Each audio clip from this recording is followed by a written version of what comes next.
Good evening, everyone. Thank you for making time and joining us wherever you are coming from. And also, good afternoon to some of you who are joining us from middle of the day because we've got Dr. J. Smith with us tonight. I hope you can hear me clearly and picture is all clear. So let me just go to Jay and say hi to Jay. Jay? Hey, well, hello, Hatun. Listen, Piece you of look very healthy, and I know this is a difficult time for you to come on. God bless you, sister. Way over there in the United Kingdom. I'm here in United States. We prayed for you. We want to give you strength because you need strength tonight. Thank you. Can I just get your permission for the privacy? Are you giving permission to be recorded in this live stream? Yep, absolutely. And Jay, I feel that you think it's hot over there, and then you've got sound behind you. Let me go turn it off. Yes, please, because I just got a message that there is a bad echo. I assume it's because of the bad echo. And also, I apologize for those of you, some of you were waiting for us to be live last night, but we live in a broken world and sometimes things doesn't go the way we do plan. So sorry we couldn't make yesterday, but by the grace of God, we are here tonight with Dr. J. Smith. Jay. Yes, hello, Hatun. Well, it's been a couple of weeks. I haven't seen you. So how have you been? How is life? Good. Well, since the last time we talked, which was, again, another live stream where we were talking on the same subject that we're going to do tonight, I have been to Paraguay. I've been to Brazil. I have been training, teaching, filming, and also having great discussions with Paraguayans and Argentinians, actually from 11 different countries. I don't speak a word of Spanish, and it's my first time that I've ever been in a Spanish-speaking world.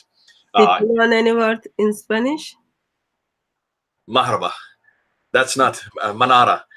That's where all these different words. You want me to speak in Spanish? like, were you able to get like hi or instead? Lord Jesus? How are you doing? Okay. So, how long were you there for, Jay? I was there for a week. I was there last week, and I dipped back and forth between Brazil and Paraguay. And I went to one of these most amazing falls I've ever seen. It's a 3-kilometer wide fall, the largest, widest fall in the world, 2 miles long, 3 kilometers, and extended the entire length. And I was fascinated. One of the wonders of the world. I think it's one of the 9 wonders, natural wonders of the world. And it's the first time I've ever been there. First time I've even heard of it. I didn't even know that it existed until I went to see it. And I went with some of our Brazilian brothers. And Hatun, if you ever get a chance to go to Brazil or Argentina or Paraguay, you've got to go to these falls. Well, those places looks very far. They are far, and they're well worth it when you get there. Well, God's creation is amazing anyway. And also thanks for being faithful to the Lord and traveling around the world to serve him. So just a couple of housekeeping principles for those of you who are joining us in chat. We will be discussing second compilation of the Quran under the Uthman. So since the topic is Quran, can I just gently encourage you to stick to the topic so we can have healthy discussions, as well as those of you who are kind of going to debate or discuss the issues through chat, can you please try to be nice and kind to one another so that we can have healthy discussions. I don't know yet, but we might be able to turn up the Skype if there is anyone who is really, really struggling to communicate with us through chat. We can turn up the Skype and then you can call in. If you want anything to get our attention of DCCI, can you please put @ in front of the DCCI ministries? So that will be appear in the chat as read. Hopefully it will get my attention or Jay's attention. And also huge thank you for all of the brothers and sisters who are adminning the chat. We are really grateful for you. Hatun, do you have people that are going to send questions to us? Yeah, so we do have brothers who are in the chat who are adminning, and then when people ask their questions or make their comments, if they put @ in front of the DCCI ministries, we will be able to see it. Okay, I'm following the chat over here on another computer. Okay, then in that case, both of us need to keep eye on it.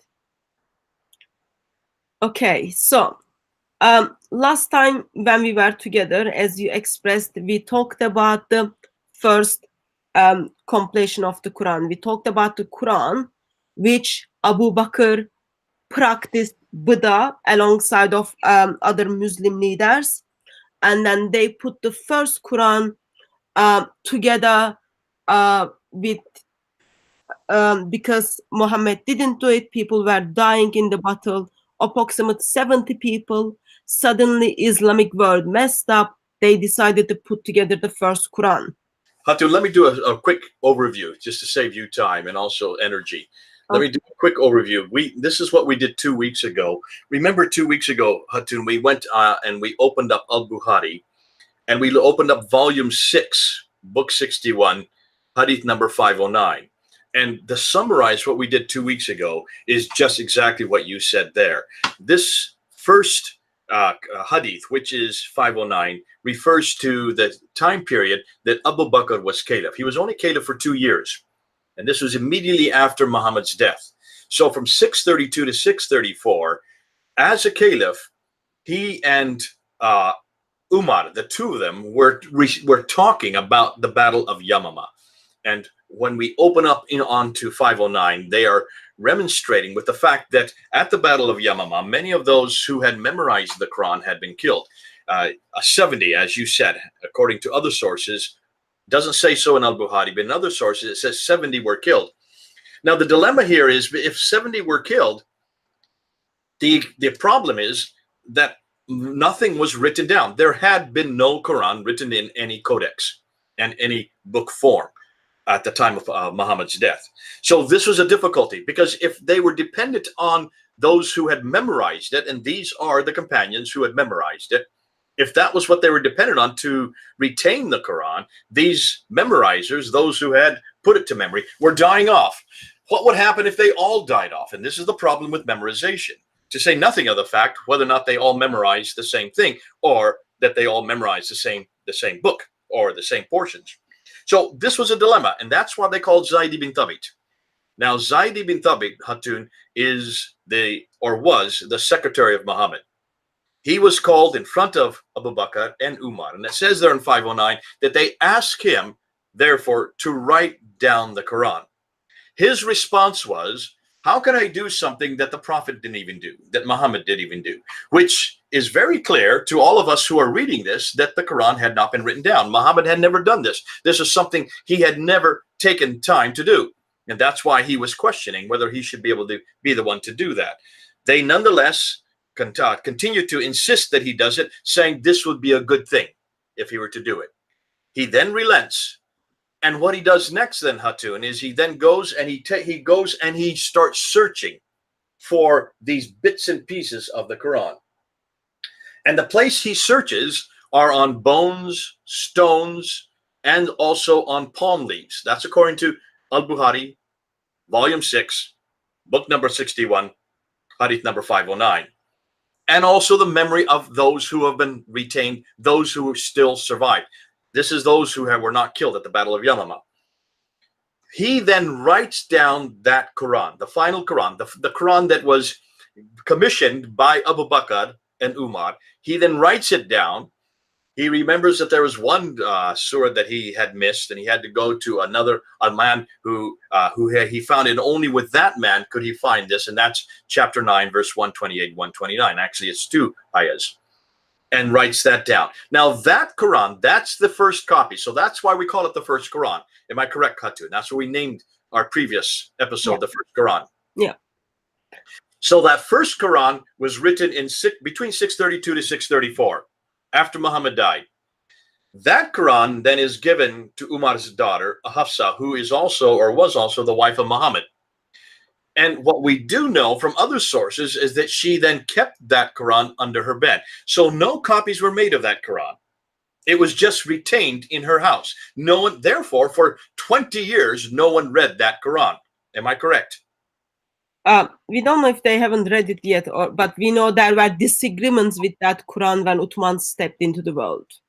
Well, here's the problem, and I won't even question that, because if she keeps it under her bed, then what are these other Qurans that start to appear in Azerbaijan and Uzbekistan and these other places, these outlying areas? This is what Muslims tell us today, that other Qurans start to appear. Well, yes, if you don't make a copy of the first one, you're going to have lots of different variations. Am I correct? Since no copies were made of this first Quran, we don't know, there's no reference here that copies were made. Only this final copy was given to Hafsa, and she kept it to herself. So no one else had a book. No one else had a codex. Now we're coming to today's subject. Yeah, so that's the time when Sahih Bukhari 510 steps in with Uthman and Uthman's completion of the second Quran. But before we move on that, Jay, let me just bring up a couple of questions. There is a question from Mr. Kish. Guys, I don't know how to spell those names, so you have to kind of give good ears to. It's Mr. Kish. Assume I'm talking to you, okay? It says, I have Islamic sources which says that before Uthman burned the Qurans, there were Qurans with 110, 114, and 116 surahs. Is that correct? Yes, that's correct. So we've got Ubay bin Ka'b's Quran, which is in Damascus, contains 115 chapters. Ibn Masud's Quran in Kufa, 111 chapters. Abu Musa in Basra, 116 chapters. And Uthman's Quran under the Zayd bin Thabit, 114 chapters. Let me bring you the second question, Jay. A question from Charles Martel. Is there any Uthmanic manuscripts complete or fragments that we can compare to the Hafs? Okay. Can we hold on to that question till later on? That's a good question, but we're kind of jumping the gun because we're already referencing Uthman. Let's go back to what you said earlier, and let's still stick with this, what we call the first Quran, Abu Bakr's Quran. Yeah. And let's ask some questions about that. Okay. I'm going to give you another question. Are there any non-Islamic sources that refer to the Quran or any writings from or about Muhammad before Uthman? Brilliant. That's what I wanted to get to. That question from Marcus Halliday. Great question, Marcus. And that's the $1 million question that no one wants to talk about. That's the big elephant in the room. In other words, here is a problem that Muslims have never dealt with. If this is such a major book, if this is such a major time in history, if this is an empire that by the time Uthman comes to power, it stretches from Afghanistan all the way up over most of North Africa. If this was such a huge place that was under their control, certainly someone somewhere should have known about these incidents, should have known about these characters, and should have known about this book called the Qur'an. Why is there no reference to this book called the Qur'an anywhere from any other sources? There are references to Arabs who are, yes, they are pillaging and they are all taking over. They are actually, they are going to war and winning wars against hold on a minute, I'm not going to call them Muslims because there's no reference to the word Muslim in any of these sources. People are getting attacked and defeated by Arabs, but the names that they give to themselves are not Muslim. The people who are actually pillaging and taking over Basra, Baghdad, Damascus, Jerusalem, Cairo, these cities that you're talking about, in Kufa, all these places in Iraq and what is today Iran and what is today Syria and what is today Israel, all these major cities are being attacked and they are being conquered by these Arabs, but they don't call themselves Muslims. That's the first problem. They call themselves Muhajirun. They call themselves Saracens. They call themselves Hagarenes from the line of Hagar. They call themselves Ishmaelites from the line of Ishmael. They call themselves anything but Muslims. And that's what's curious. So these people are defeating other people. They are conquering. They are taking over these cities. There is no reference in any of their works or in those who are being conquered about people called Muslims. There is no reference about a religion called Islam in any of these documentations. There is no reference to a book called the Qur'an, but there is reference to someone named Muhammad. We have a number of references. We have the Doctrina Iacobi, which comes from 634, that refers to him by name. But it doesn't say that he is a prophet. It doesn't refer to him as a Muslim. It doesn't refer to him receiving a book called the Qur'an. And it's fascinating that in 660s, there is writings by what they call the Chronicles of Sabaeus, where he does refer to Muhammad by name. So Muhammad is known, but he's not known as the man that Muslims provide for us today. He is not the Muhammad that we read about in Ibn Hisham. He is not the Muhammad that we read about in Al-Tabari or in Al-Bukhari, even in these references that we're looking at today. That's not the Muhammad we see in history, and that's not the religion that we see that is expanding and conquering these cities across North Africa. They are Arabs, they are known as Saracens, they are known as Muhajiruns, which means people of the Hijr, people of the Exodus. That means nomadic. They do refer to themselves as Ishmaelites and Hagarenes, which makes sense because the Arabs do find their lineage through Ishmael back to Hagar and Abraham, that route. And certainly they are conquering the two, and they have moved over and they are conquering the Sassanids. The Sassanids are the Persians. The Persians were defeated by these Arabs. The Byzantines were not. And the Byzantines were the other great superpower who were standing against this Arab power. So that you do see historical. What is curious is that none of the other facts that we've been talking about, none of this other material does exist in any of these historical accounts, including the accounts from those who are being conquered. So the question is, do we hear about this from other? No, we don't. We don't hear about any Quran. We don't hear about any Muslims or Islam. We don't hear about a place called Mecca. And these are damaging from the historical standpoint for those who claim everything that we have heard so far from the Muslims' classical account is to be accepted and is considered to be correct. So that we can have another session on the history of the Islam, which we will see if we have that session or when we have that session. We will see actually history of Islam destroys the traditional account of Islam and destroys the real history, but that's all different topic. So as we said, so last time we left when the first Quran was compiled and passed on Hafsa. So let's pick it up from there and then go to Sahih Bukhari, volume 6, hadith 510. And then from that we pick it up. Jay, have you got that on your screen? Did you work that out or? Let's try it. Let's see. If you didn't work it out, still hasn't worked out. No, I'm here to help. You know my help skills. Now, can you see what I have, or can you see it? I can.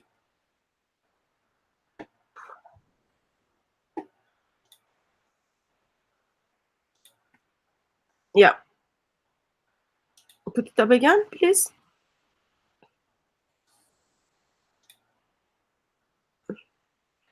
Okay, it looks like it doesn't work from your side. Let me try from my side. Okay.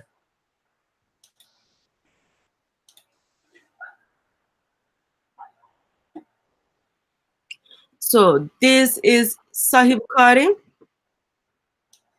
Remember, it is one of the reliable sources we have out there. Well, now, Hatun, this is what Muslims claim is their most reliable source. Yeah, so we go according to, we are going to be nice to the Muslims tonight. Good, okay. Okay? Because we want Muslims to hear actually what really happened to their sources and how unreliable Islam is.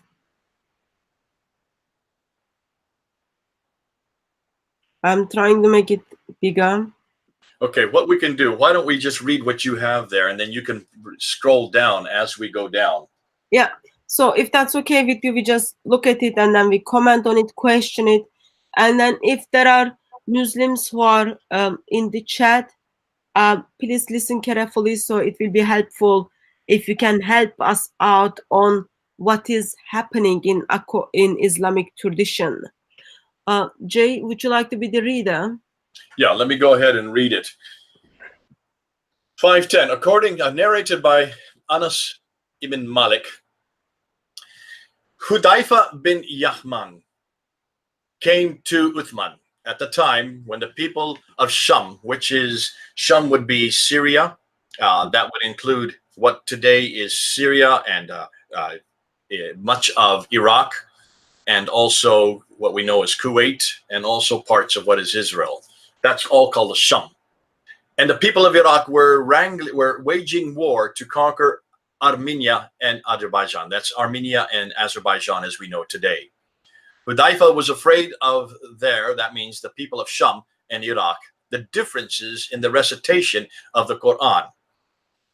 So he said to Uthman, "O chief of the believers, save the nation before they differ about the book, as Jews and the Christians did before." So Uthman sent a message to Hafsa, the wife of Muhammad, who is the daughter of Umar, saying, "Send us the manuscripts of the Quran so that we may compile the Quranic materials in perfect copies and return the manuscripts to you." Hafsa sent it to Uthman. So this is the copy that she was given in 632 by Abu Bakr and Umar, and she kept under her bed. Okay, let's stop there for now, because I do have a couple of basic questions, if that's okay. Yeah. So Bukhari died 870, approximately 250 years after death of Muhammad. Yeah. So Bukhari is telling us in the time of Uthman, in the as people are fighting in Azerbaijan and Armenia. I don't know how you pronounce that in English. Azerbaijan and Armenia. Yeah. There are different recitations of the Quran. And then when we look at the Tabari account, it talks about because of that, it caused people in the war to call one another kafir, non-believers. And then this guy is concerned that now nation is gonna differ about the Quran as the Christians and then Jews differ. What's happening, Jay?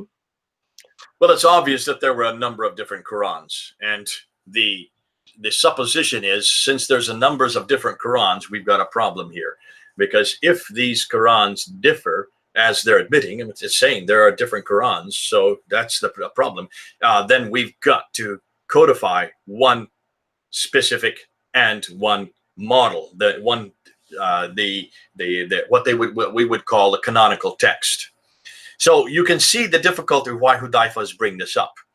And they're blaming people from Azerbaijan and Armenia, but they're also taking a look, it says also they're blaming people from Shams. Shams is actually Syria, Iraq, and also Israel and parts of what we now know as Kuwait. So that this is very much closer to home. It's not just people way off in Azerbaijan or Armenia, like I hear many Muslims claim. And he's saying that he's saying here they differ about the book. Differences in recitation of the Quran. Let's unpack that word recitation. Now, Muslims are saying, aha, so this has nothing more than to do with how you read the Quran. Recitation. This would be known as ahruf and kirat. Are you familiar with those words, Hatun? Yes, I am, Jay. Okay. Explain to the crowd what they mean. Actually, it's a bit strange to explain because according to Dr. Yasir Kadir, he says, actually, we don't know what is aruf means, and we will never know. But he gives us a couple of suggestions what they might be, and overall, it is talking about the different word. Like as the tashkils are edited, it changed the sound of it. Okay, now we can get into this, and I can explain this. I would rather that Al Fadi were here so he could do it because he's an Arabic. Neither of us are Arab speakers. I have learned and I've studied Arabic. You haven't, but certainly I would not be an expert on Arabic. But anybody who has had any type of study on Arabic knows that in order to read a consonantal text, a consonantal, when you just take a look at the English that we have there up on the screen. In English, we have both consonants and we have vowels together, do we not? Written in the text. Yeah. So, Hudaifa, H, is a consonant. U is a vowel. So that is not a problem in English or in most of our Western languages. But in Arabic, like Hebrew, there is no vowels written it's only consonantal form. There are 28 letters. And of the 28 letters in Arabic, 22 of them need to have either dots above and below the line to distinguish one from the other. And then on top of that, after these, so only 6 of the 28 are actually unique letters.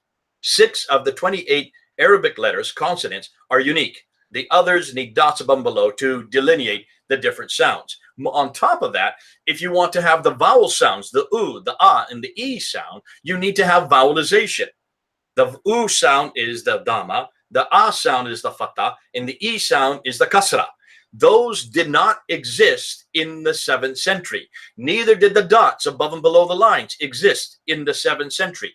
So when you have here a reference to recitation, this makes no sense whatsoever in a consonantal text, of which the Qur'ans at that time or anything written in Arabic at that time would have been. There is no difference in recitation of a consonantal text. You're looking at a bare bones, looking at the bare consonants in front of you. How you read it in your different dialect, how you read it orally, then you put in the diacritical marks. Then you put in the vowelization. You do it orally. You do it as you recite it. But you cannot do it on a written text. You cannot write it down in a written text if these vehicles did not exist, and they didn't exist in the 7th century.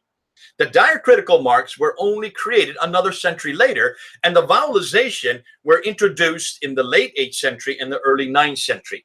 So by the time Al-Bukhari is writing this down, that's why it's important that you wrote that you mentioned that date, Hatun. By the time Al-Bukhari is writing this down in 870, that's 240 years later, at that time, everybody knew what he was talking about because he's talking about his own period. In the late 9th century, when there were diacritical marks, when there was vowelization, when this was well known, and when there was, you could read a text differently depending on what dots were put on and what vowels especially were attached, you would read it differently. But somebody who is in Morocco will read it different than someone in Syria, will read it different than someone in Yemen, and will certainly read it different than someone in Egypt. And that's why even today in the modern world, when you go to even London, if you go to London to the Arab quarter there, just go to, what's the Arab street right there, just north of Speaker's Corner? Edgware Road. Sorry, say it again. Edgware Road. Edgware Road. Go to Edgware Road and look at just go there tomorrow or the day after. Go down and go to the Arab bookshops and look at an Arab newspaper. Even today, look at the Arab newspapers that are in print, that have been printed in Cairo. They don't have any vowelization on them. They keep off the vowelization so that anybody from Morocco or Cairo or Yemen or Syria, anywhere, could buy those newspapers and read it in their own mind orally, or speak it out in their own mind, putting their own vowelization so that the recitation is different. That makes sense today to do that, because if you do that, you will sell many more newspapers. And the same problem exists here with this reference to recitation. This makes no sense in the 7th century. That idea of difference in recitation could only make sense if you had that vowelization to make a difference in the recitation. There are no vowels in the 7th century. So this is a huge error by Bukhari. And many people, except Arabs, do not, most all the Muslims I talk to have never picked this up. They don't know how to pick it up because they don't understand Arabic. More than that, even the Arab speakers, and I'm sure there's some listening to us right now, would not know anything about this because they don't understand the history of the Arabic language, or, excuse me, the history of the Arabic script.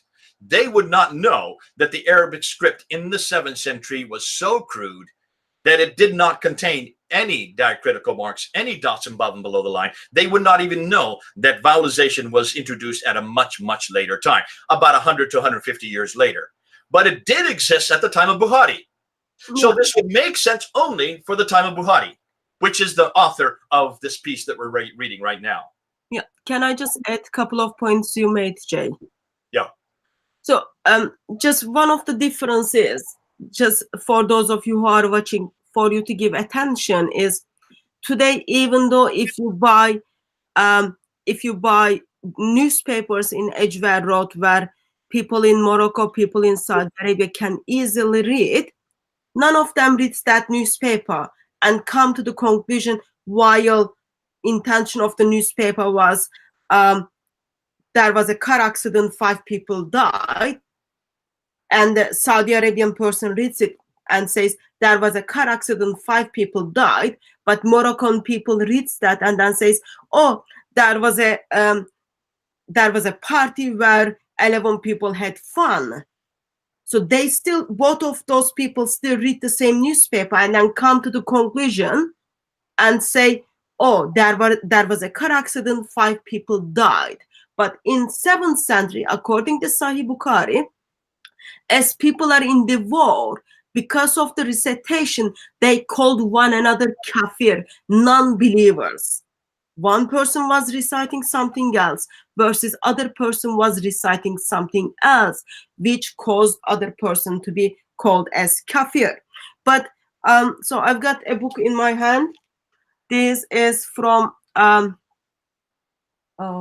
Yasir Qadi,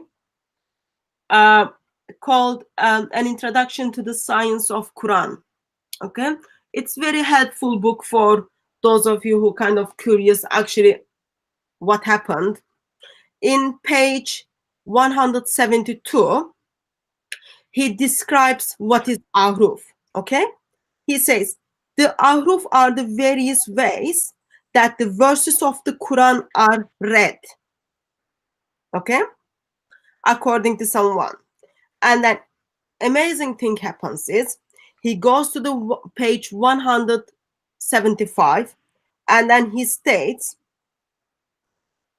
true meaning of the ahruf was known only by Allah. Even today Muslim tells you ahrufs are just the different recitations because of the vowels, but Muslim scholars are telling us today, actually, we will never know what it means because it is only known to the Allah. I think that's very, very sad. Very, very sad. Today, they don't even know what it meant in 7th century. So that's page 175 of his book.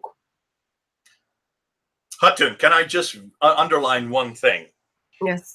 Remember, for those Muslims who are having a difficulty with what we're saying today, if they do not like what we're saying, then they need to help us understand, or help anybody who's an Arabist. This is why Al-Fadi is so good, because he is an Arabist. He understands intimately. It's his own language. And he comes up with this argument all the time, that when you have a written text can be read with any recitation. Recitation, by definition, is an oral speaking of what is written in the script. All right? Therefore, if you're going to destroy Qur'ans, or you're going to change Qur'ans, or you're going to create a new Qur'an because of different recitations, That makes no sense, because the consonantal text is the same regardless of any recitation. The recitation is only the reading of the consonants. Okay? And I think so many Muslims assume that what the ahruf in the qiraat is, regardless of what Qadri and his confusion, remember, Qadri and many of these are not native Arabs. They tend to come from the Indian subcontinent. Therefore, they do not have this problem in their own languages, in the Hindi, in Gujarati, in Malayalam, and all the rest. But when you come to Arabic, especially with Arabic, like Hebrew, the consonantal text remains constant. It's a constant text. How you then read each one of those letters, depending on whether you're from Yemen or Oman, or whether you are from Syria or even Timbuktu, where how you read each one of those letters will depend on your dialect. And the dialect you are reading those letters from will include or will impose different vowelization, the a, the u, the e, or the long a, the dagar aleph. That will be imposed by you, either in your head or orally as you actually read it out loud. The text, however, remains the same for all of these different dialects.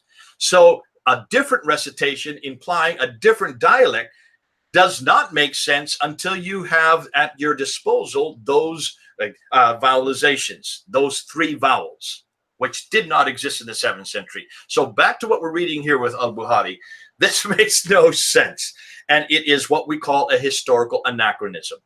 This is a glaring historical anachronism written by Bukhari, because al-Bukhari was not a historian. He didn't even come from that part of Arabia. He came from Bukhara. Bukhara is much further north, up north of Iran.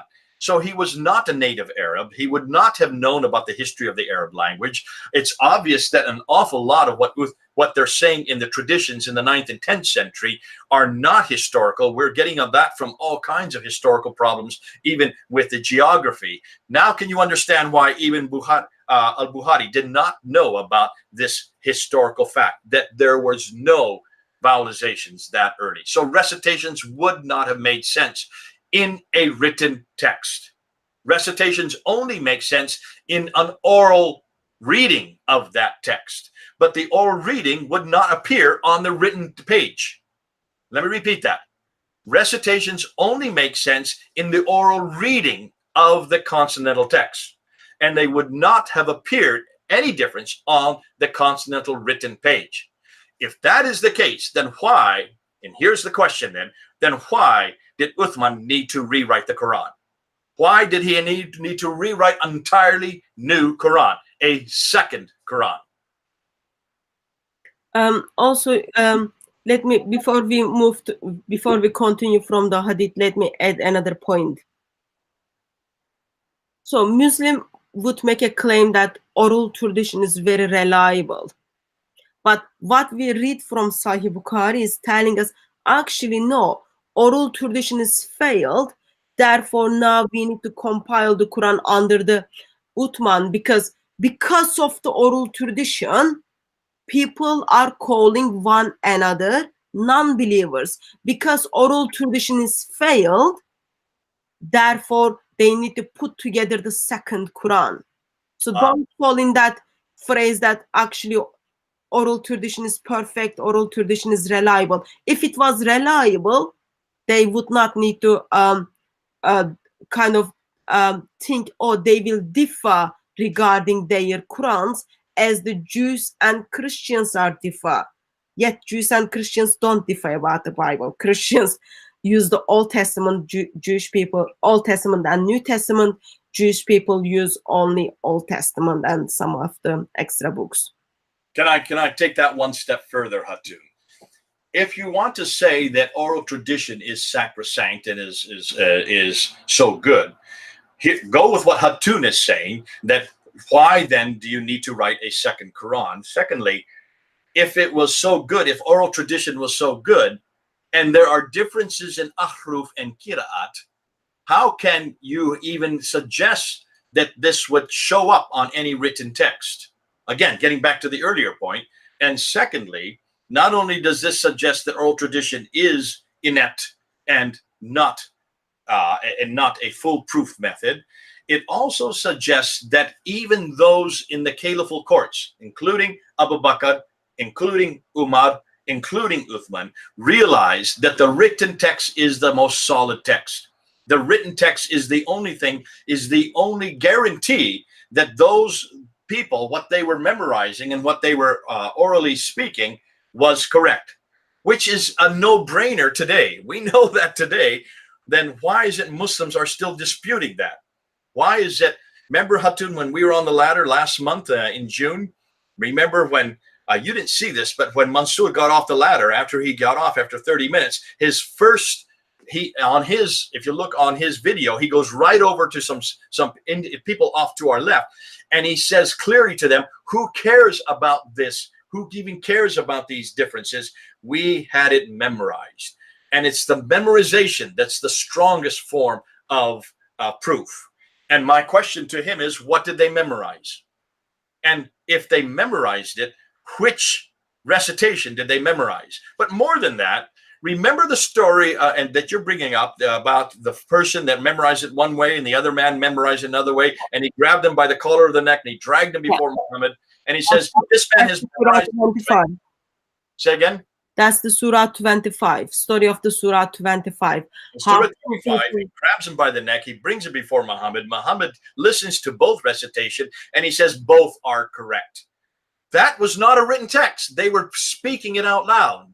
Okay? There's the problem. Can you see? No one is saying there in that story that this man wrote it one way and this man wrote it another way, and Muhammad looked at both writings and said both are correct. That has nothing to do with a written text.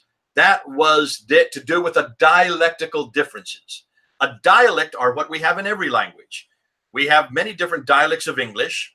We have dialects of Turkish, have dialects of Arabic. That exists as people change words and change phrases, have different idiomatic expressions in many different locales of a given language. And the same exists in Arabic. That's why when he said that, and if that is a true story in Surah 25, he is referring to the way it was read, the way it was spoken, not the written text. Because remember, nothing was written down that early. Am I correct? Yeah. Muhammad hadn't written it down.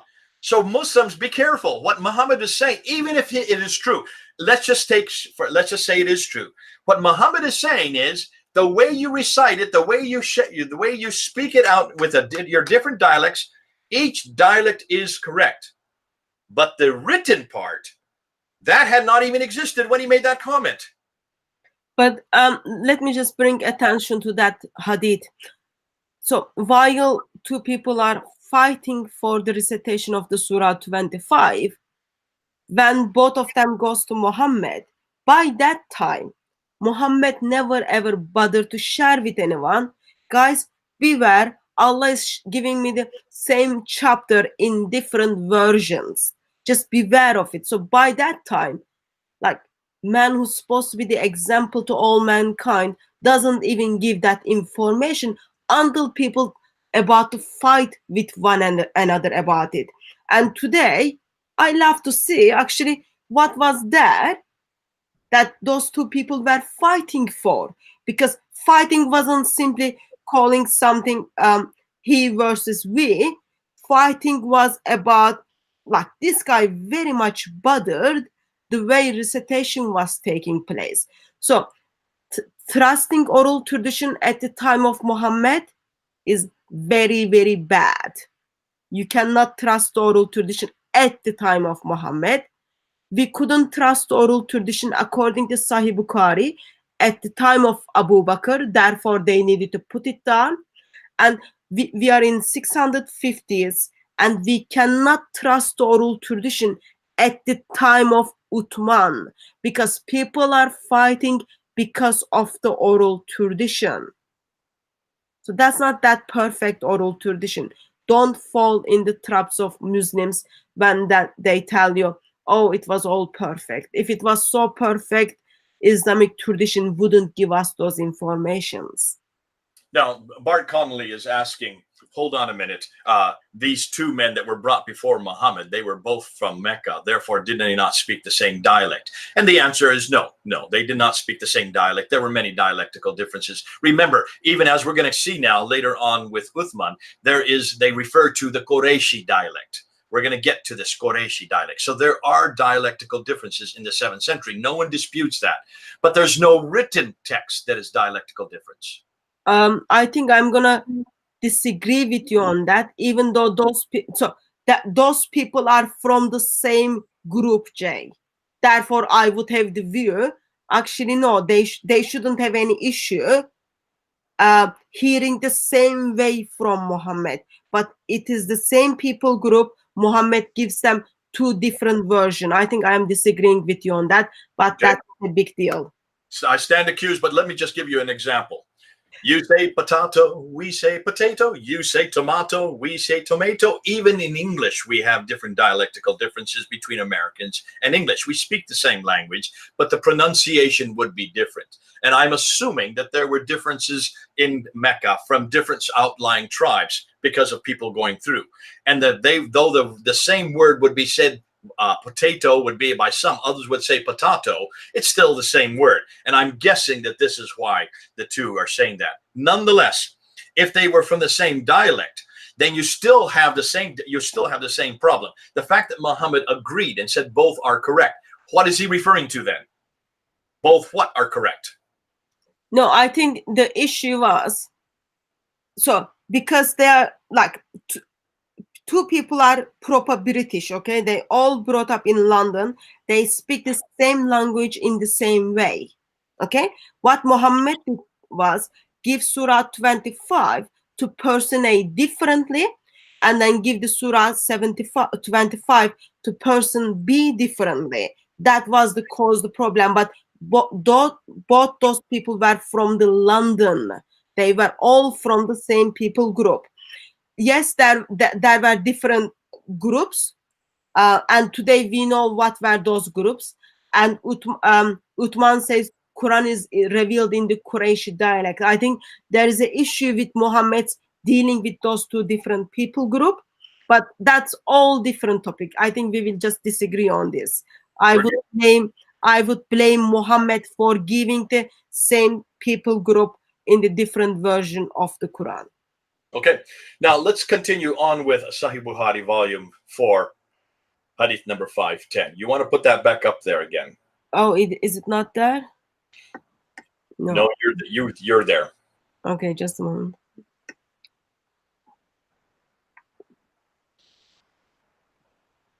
Okay, we are continuing with the Sahih Bukhari.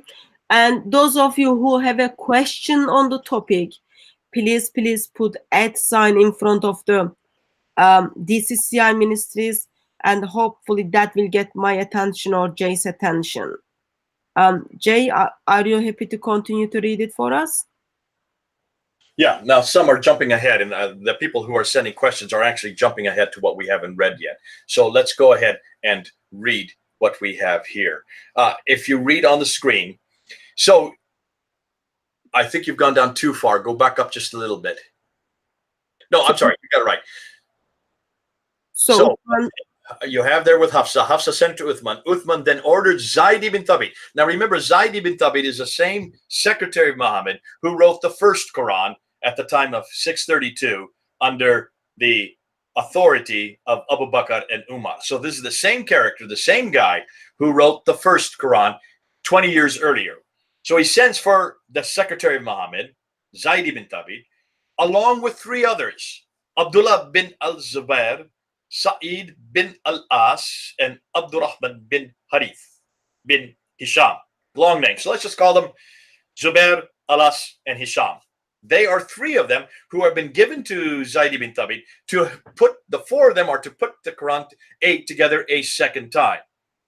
Now stop there, right there. Hold on a minute. Why? Well, let's just read the very next verse.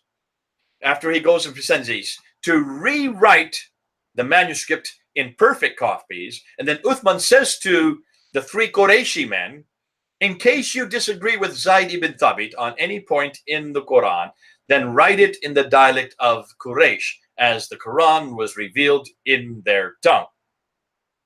Here again, here's a real problem, because you have these three men who are Qurayshi, and that they may disagree with Zayd ibn Thabit. How can you have a written disagreement from a dialectical standpoint? Again, this is the exact same problem that we saw earlier with the recitation. And this is why it's important to look and see how the Quran evolved historically, how the Arabic evolved. I'm sorry, not the Quran, the Arabic evolved historically. That's why today, in the 20th century, in the 21st century, we know how the Arabic evolved. Men like Dr. François Doroche is the world authority on this. Men like Dr. Gerd Quinn, Dr. von Bothmer, Dr. Oleg, the German scholars. They are the ones who have given us the best historical overview of how the Arabic evolved. And remember, the Arabic that was existing in the 7th century is a derivative of the Nabatean language and the Nabatean script. The Nabatean script are the script that was used much further north, up in Petra, up in what we would call today southern Jordan, the country of Jordan, and northern Arabia, places like Medina Saleh and places like Petra. That was where the Nabatean language became, and the Nabatean script was well used. The Arabic script comes out of that. It is a derivative of the Nabatean script. So at that time, because it was so crude, there was no way of looking and writing a dialectical difference. The Qurayshi dialect is a dialect. So there you have reference to a separate dialect called the Qurayshi dialect from the people who are the Qurayshi men. That's Alas, Zubair, and Hisham. They are all Qurayshi. And in case they disagree, well, if they're already Qurayshi, why would they disagree since they're all the same dialect? That's a curiosity. But if they disagree with Zayd ibn Thabit, then they're to write it in their Qurayshi dialect. If they're going to disagree, that means they're going to disagree by writing it. But see, how can you write a dialectical difference? And Muslims, help me here. How can you write a dialectical difference in a consonantal text if you have no vowelization? And at that time, you didn't even have diacritical marks. And I've been asking that. I think it's going on 20 years, and I've yet to see anybody. Yusuf Qardari doesn't deal with this.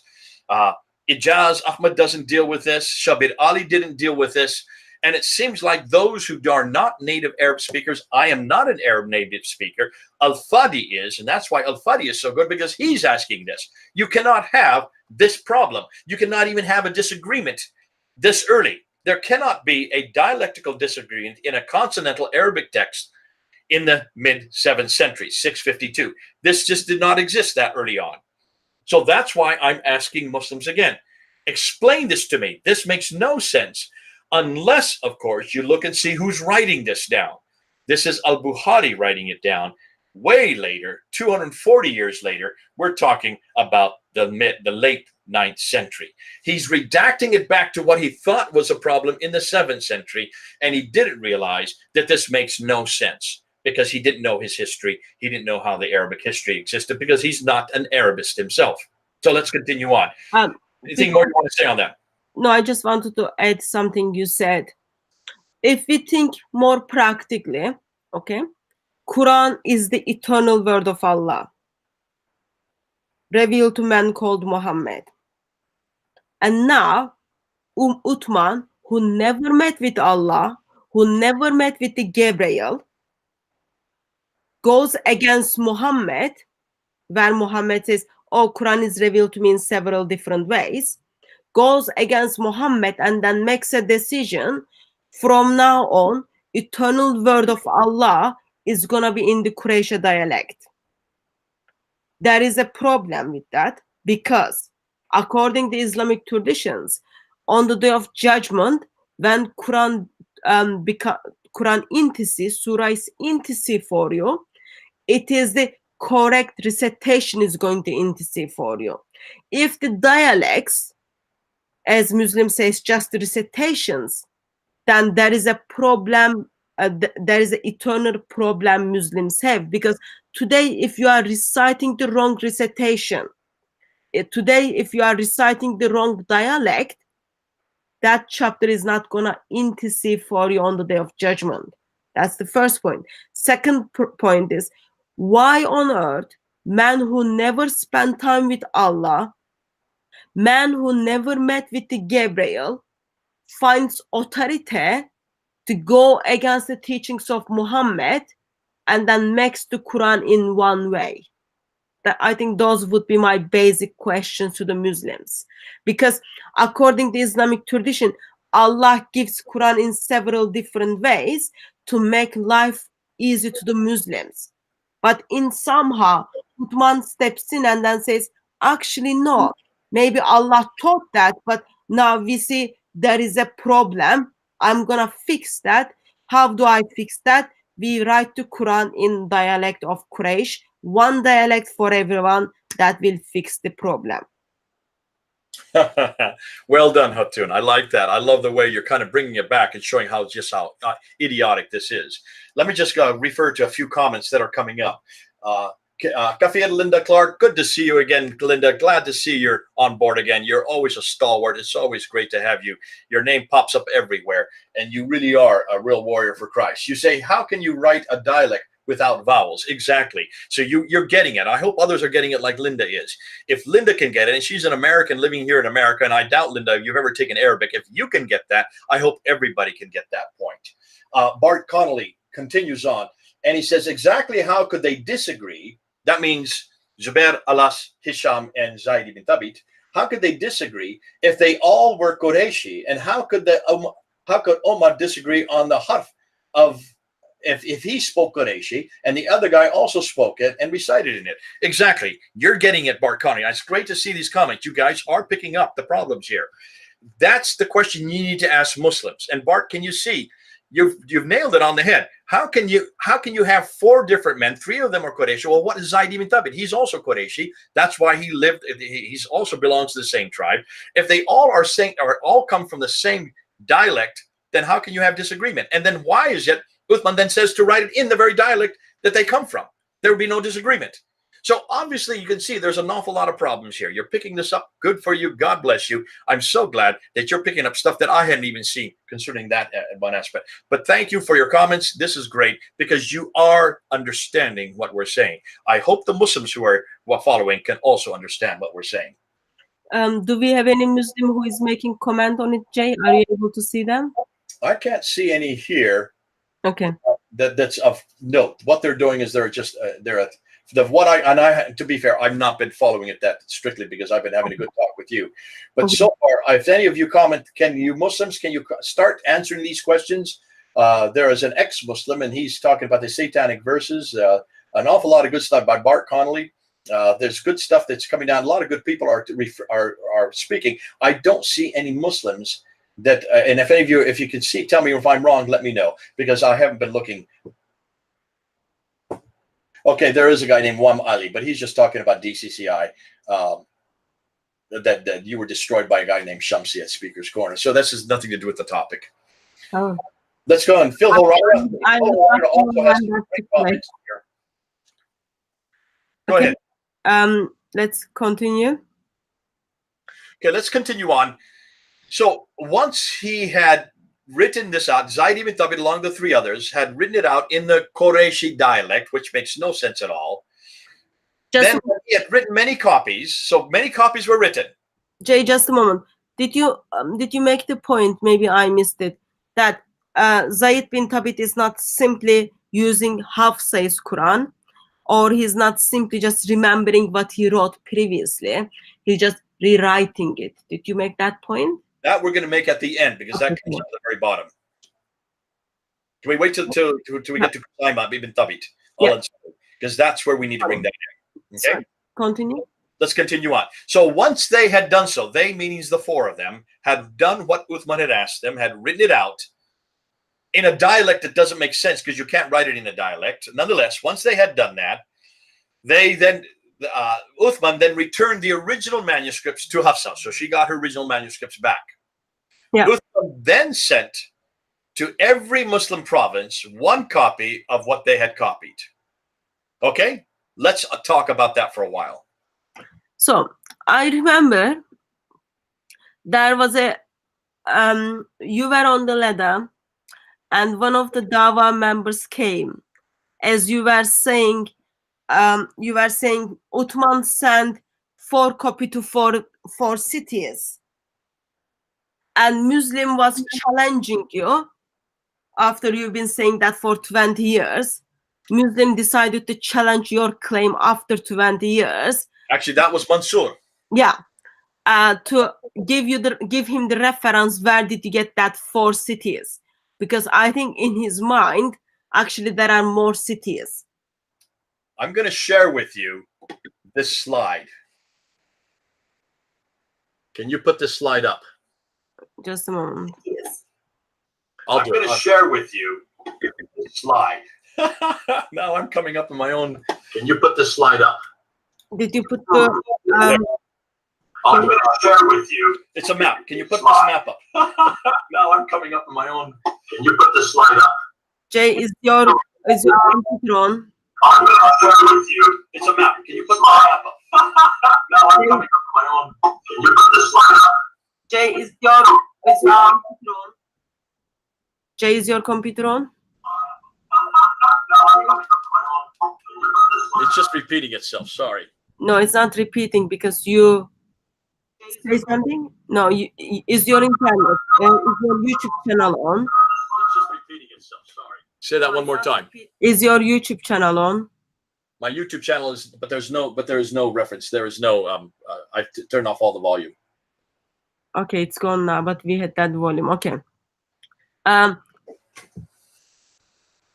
So, what I want to do is I want to share this with you. Okay. Put on the screen. Okay. Oops, what happened to you? Yeah. Put on the screen. It's on. Is it on the screen? Do you see it? Yeah. Okay, now I'm going to do this. Put it back on again. Yeah. Okay, it's not going to. All right, it's not going to. I got a full screen, but on yours it's not full screen. But I want you to look at those black circles. Those black circles are the provinces, and we were on the ladder, were we not, Hatun? And you looked it up as to how many cities were there. And how many cities did you come up with? No, it's not. I looked up how many cities were there. When Muslim kind of said that, I was just like, oh, Jay has been saying this for 20 years. Why Muslims are challenging this now, not like when you first started.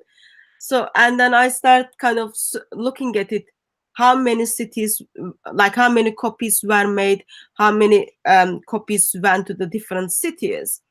What we saw is Islamic tradition tells us some of the people, some people are saying actually no, they were 5 copies and then 1 kept in Mecca. Another group is saying no, actually, for example, Suyuti talks about there were 5 copies and then 1 kept in Mecca. Someone else says there were 6 copies, Uthman's personal copies, and then different and 1 different from Medina. And then another group says no, actually there were 7 copies, and then it goes on.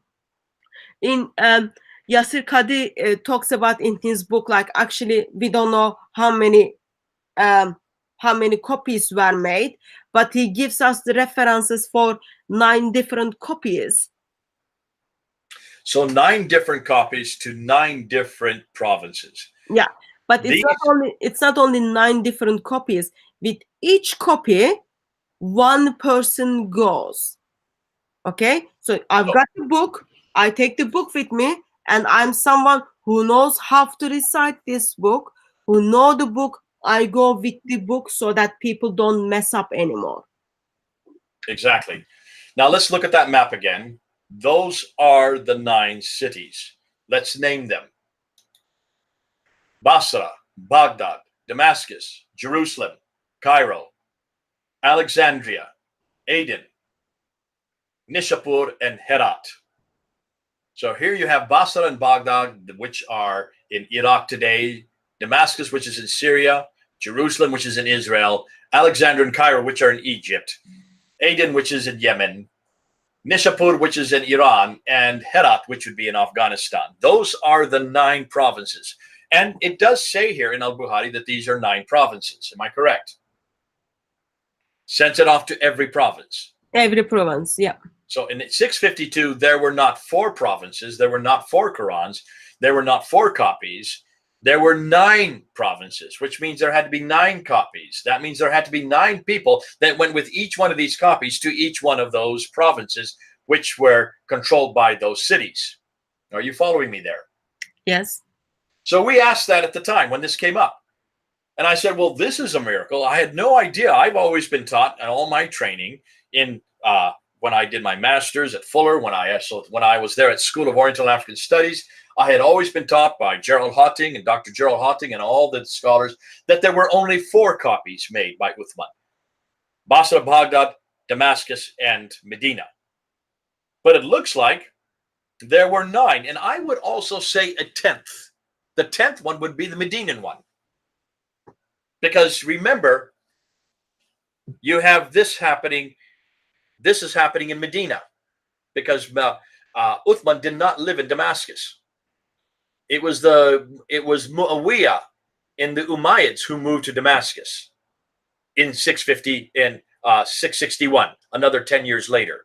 So the headquarters for the Arabs at this time was certainly in Medina. So that one would have been retained in Medina, and the other 9 would be to the other provinces. So what does that say, Hatun, about the Quran at that early? So guy called Abu Hatim Sijistani, I don't know how to pronounce his name, but like he died in 869. He puts Medina in the list as one of the city which Quran has been sent. Like for me, doesn't matter how many cities gone or which cities.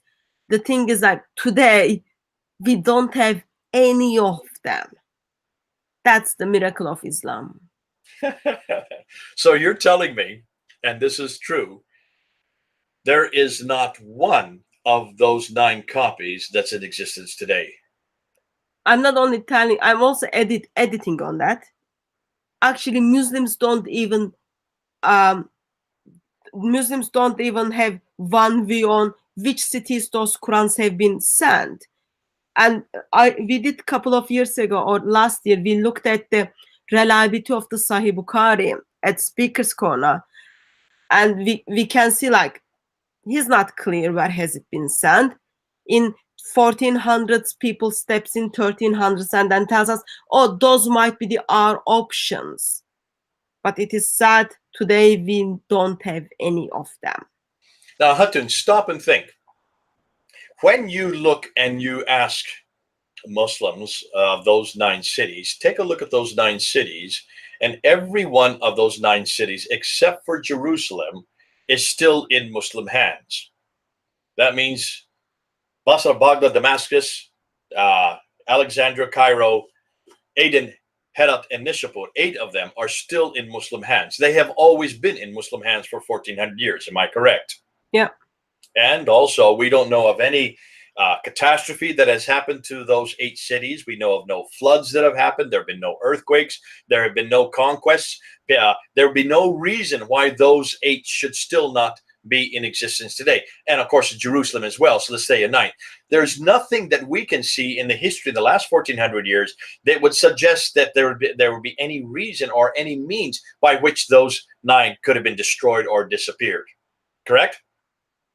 That I think that's the similar argument Tayyar Altınkılıç says. We don't know, like there is nothing recorded in history as there was a big fire or earthquake, something happened, but today we don't have those Qurans.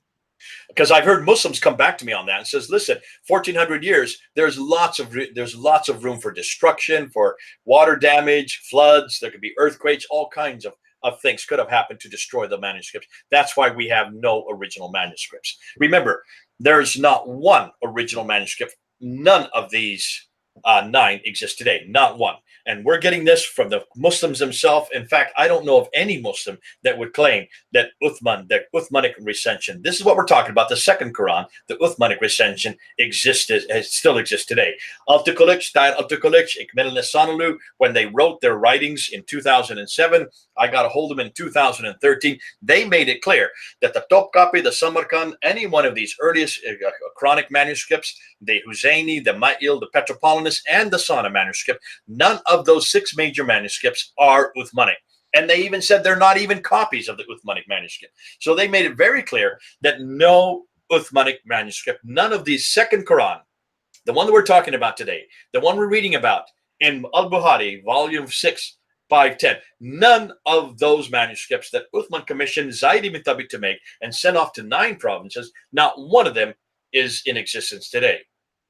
Now, that begs a huge question. Just let me add something on it. Even though we are talking about in a book form of it, but remember before Uthman, in the time of Abu Bakr, when Zayd bin Thabit was compiling the Quran, there were writings written on the bones, on the animal skins. We don't even have them. Like, those supposed to be like so important to you, should be able to look after them, but we don't even have them. But those are the general questions anyway. Those are hugely significant. And I've always asked this. Remember when we were on the ladder with Mansour, we asked him, is there one Quran at all? Can you show us one Quran, even a partial Quran from the time of Uthman, say 50%. I would like to get 100%. I would like to get one Quran with 114 surahs that's exactly like this Quran right here, the Hafs Quran, this one that we're using today, a one that is exactly like this. I would love if any Muslim could provide me one from the time of Uthman and prove it's from the time of Uthman. Don't just claim it's from the time of Uthman. I remember many years ago, Hatun, before you came to Speaker's Corner, I had been down at Speaker's Corner for many years. I was at Speaker's Corner for about 25 years, from 1992 up until 2017. And many years ago, I remember the Muslims down at Speaker's Corner in the 1990s were claiming about 100,000 Qurans existed today that were from the time of Uthman, that they had access to. And I remember asking then in the 1990s, can you even show me one of them, of these 100,000? You claim there's 100,000, where are they? After 9/11, then it was reduced to around 10,000. They said, yeah, we have 10,000 Qurans. I remember Adnan Rashid. Remember your good friend Adnan Rashid? Yeah, we are very good friends. He did a debate with me. And in the debate, a formal debate there in Britain, he claimed that there were 100 Qurans that he could name, 100 Qurans that existed from the time of Uthman. In fact, he even claimed that he had one in his possession, that he owned one of these 100 Qurans, and that he would bring it down with and show me these 100 Qurans. One of the 100 Qurans. Then they stopped saying that after around 2010, especially after 2014. By 2013, by 2014, they reduced it to 6 Qurans. And remember, those 6 Qurans were the ones that I took and I introduced. Well, I didn't introduce them. I just referred to them in my debate with Dr. Shabir Ali in 2014. And those are the 6 I just talked about. The Topkapi, the Samarkand, the Ma'il, the Husayni, the Petropolitanus, and the Sana manuscript. Those 6 Qurans we introduced 5 years ago. So they came down to 6 Qurans. And those are the 6 Qurans that they were claiming were from Uthman. Al-Takulich and Ismail, we destroyed that. François de Roche, all of the great scholars no longer consider those are Uthmanic. And now they're dating them.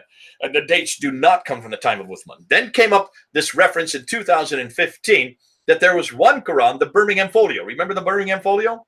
Yeah, the one which was appeared before time of Muhammad. That's right. It was dated from 568 to 645. Muhammad lived from 570 to 632. So it encompasses the life of Muhammad. And all the Muslims wanted to go to the last date, the furthest date. The one, I'm sorry, on your side, the furthest date over here. They wanted to go to the furthest date, the one that was 645. But even 645, notice that there's a problem there. Because even if you go to that latest date, 645, the problem with that is 7 years before the Quran was finally compiled by Uthman. 7 years before what we're reading about today. This could not have existed. Uthman had not yet had Zayd ibn Thabit, Alas Zubair, and Hisham write the Quran. The Quran still was not written down. So how can you have these folios that were dated by carbon dating? By carbon dating, remember, carbon dating is very inexact. But these two folios, they're only two pieces of paper is all they are. Just the front and back of two pieces of paper. That's all they are. No more than what I have in my hand here. Just two pieces of paper. That's all they are. Just two pieces. And yet these are dated 645 at the latest date, 645. When you look at what's inside those two folios, you will see that they include Surah 18, Surah 19, and Surah 20. All those three are stories that are borrowed. Am I correct, Hatun? Yeah. But let's not look at them, but we will go to them like in coming live stream, if that's okay. And that's all we need to say about that now. But let's just say, can you see because this did come up on the question. So I'm going to say, what about the Birmingham folio? The Birmingham folio has been disputed, has been destroyed. In fact, scholars today are not going to the Birmingham folio anymore for that very reason. It does not fit the Islamic narrative, but also, as you just intimated, it does not fit the radiocarbon dating. If you want to go to radiocarbon, wait till we do unpack the radiocarbon dating. We're going to show you many more laboratories, much more reputable, or as reputable as the Oxford laboratory, that predate the Quran to the 4th and 5th century. Hold on, because that's before Muhammad, that's before the Quran, that's before even Islam. But that's for another time, another discussion at another date. Now let's get back to chapter 6, verse 510. Yeah, so I remember when in my early days at Speaker's Corner, like I had the similar claims from Muslims. So they had the Quran from time of Muhammad. As the time went on, they had the Quran from the time of Uthman. As the time went on, we have Quran, perfect Quran, dot by dot, letter by letter. There is only one Quran. And now they moved on from that. Like it's just like as the time goes on, as they look at their Islamic tradition and compare that with the history, they come to the conclusion, actually, nope, Quran is not that much reliable at all. But anyway, shall we continue from the hadith? Okay, because then they made one more claim last month. When I was with you on the ladder, what did Mansour claim? Remember, we pushed him and we pushed him. What did he finally claim as what they have for the Quran by 721? It's just getting out of the control, those ones. Do you remember what Mansour said a month ago? Remind me. He said that by the 1st century AH, which goes from 622 to 719, we have 96% of the Quran. 96% of the Quran. He finally admitted that they did not have 100% of the Quran even within the 1st century. Now, that's a huge admission, but he did not explain where he got that figure 96% from. No worries. I've got them all worked out. I've got them like with the surahs, which one is missing, with the variations. We can look at them as time comes. We're going to do that. We're going to do that yet. I don't want to bring it up yet because there's an enormous amount of problems with that 96%.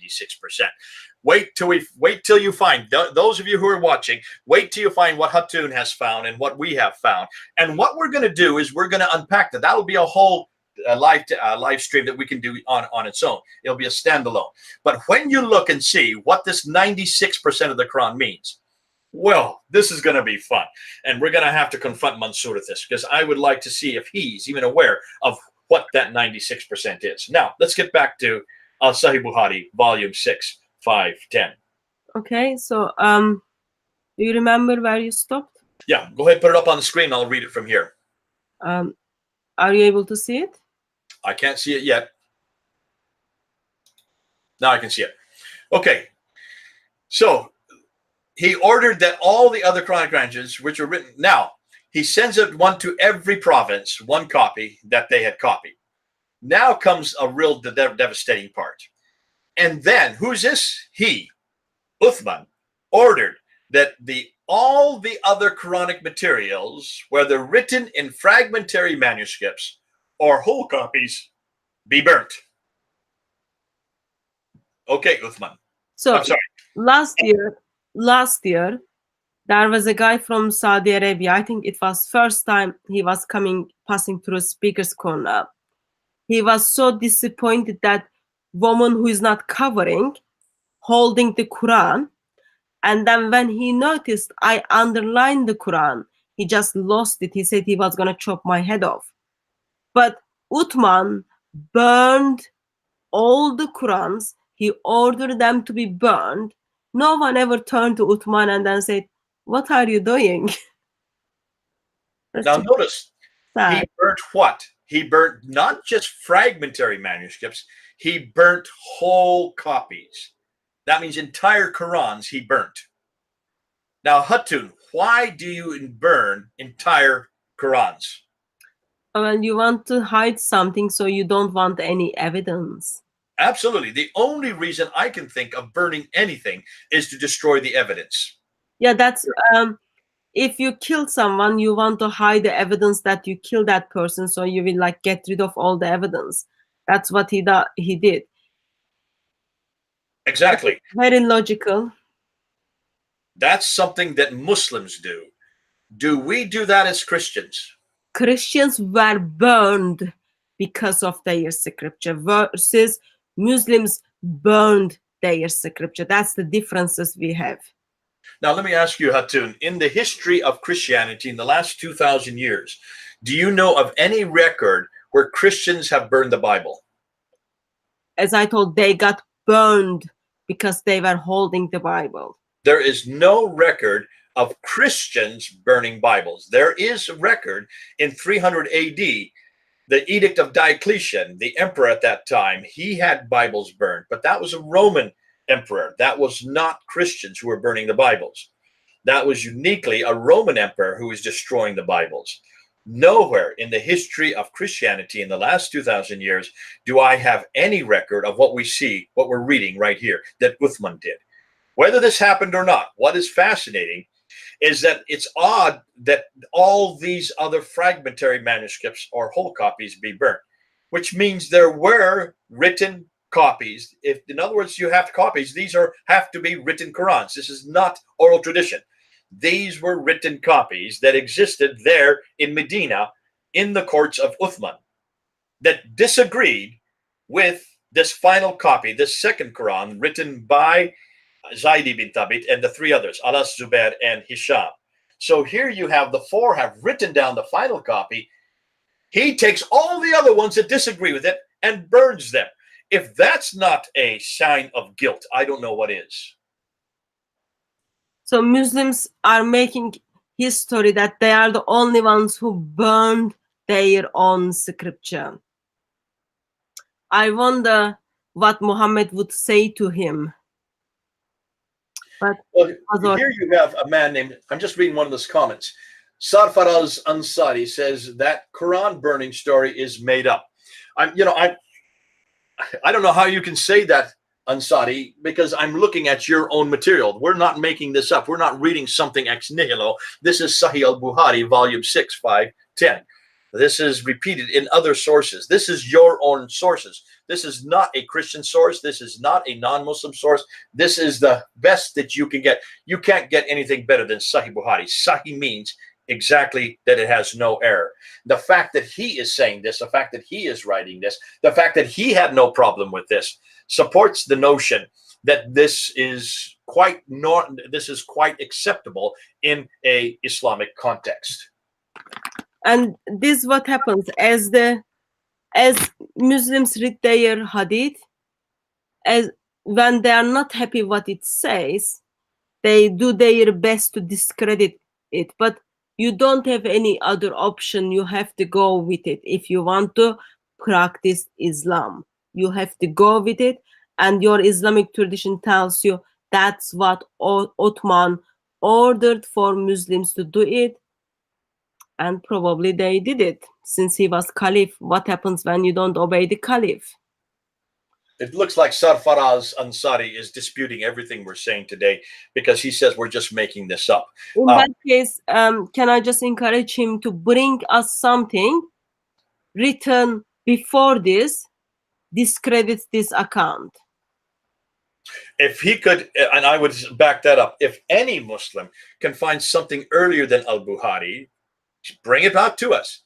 Go to Ibn Hisham, see what he says about the Quran. Go to al-Waqidi. They do predate al-Bukhari, but they don't talk about this Quran. They don't refer to this event. The first we see written about this event is with al-Bukhari. That's why we're using it. We can't get anything earlier. And as historians, Hatun, you and I, as historians, we always, always, always have to go to that which is closest to the event. We do not take hearsay. I will not take what Ansari is coming up with. If Ansari has something better, as Safar al-Ansari, then for heaven's sakes, provide it. Don't just say it's all made up and that we're making it up. None of this we're making up. We would have the audacity to do something like this, and it would not be. Not only would it be crude and rude, it would be deceitful for us to make this up. Oh well, last time when I checked, I wasn't able to speak Arabic. I can recite Arabic, but I wasn't able to speak Arabic, let alone write Arabic. Beside that, I don't have any time to deal with those things. I've got like life going on out there. And last time when I checked, Sahih Bukhari wasn't my father, or Sahih Bukhari wasn't J. Smith.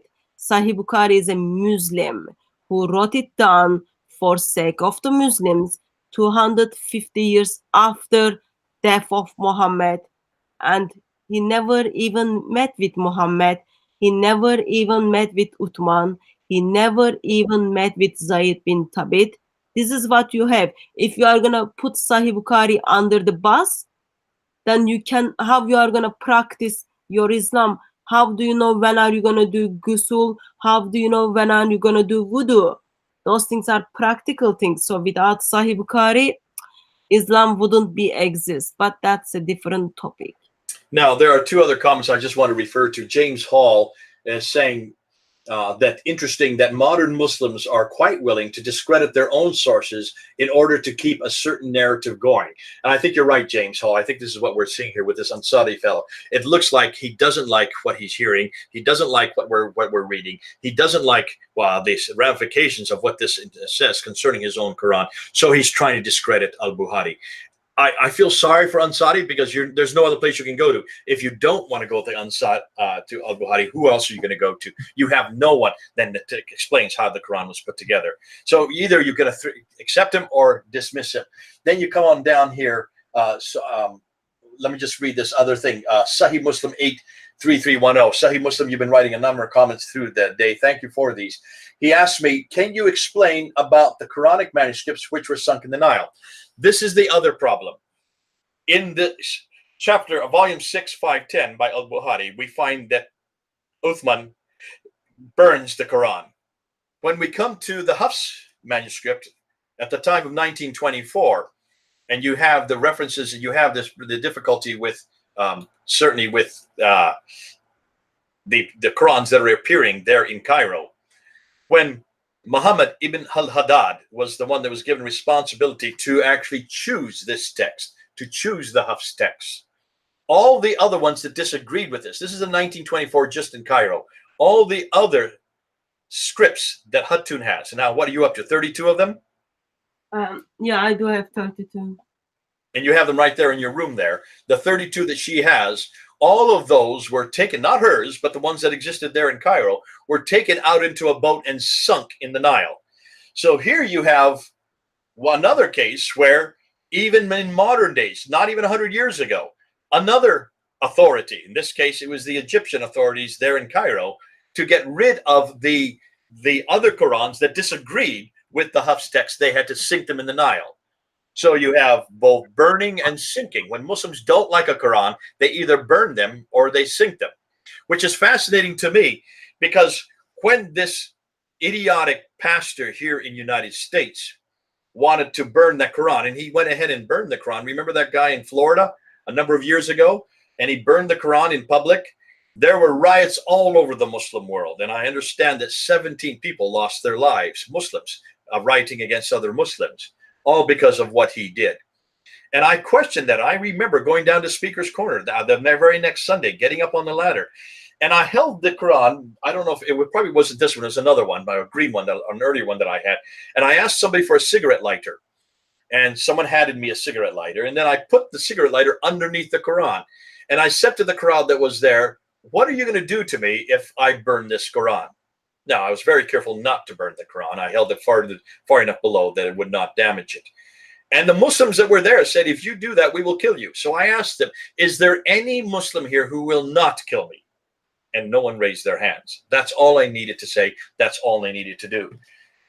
From that experience, I could see that this whole idea of desecrating the Quran, of mimicking the Quran, of mocking the Quran, of, in this case, even destroying the Quran, like this pastor did in Florida, is so emotive for Muslims that they are willing to kill people if they destroy a Quran.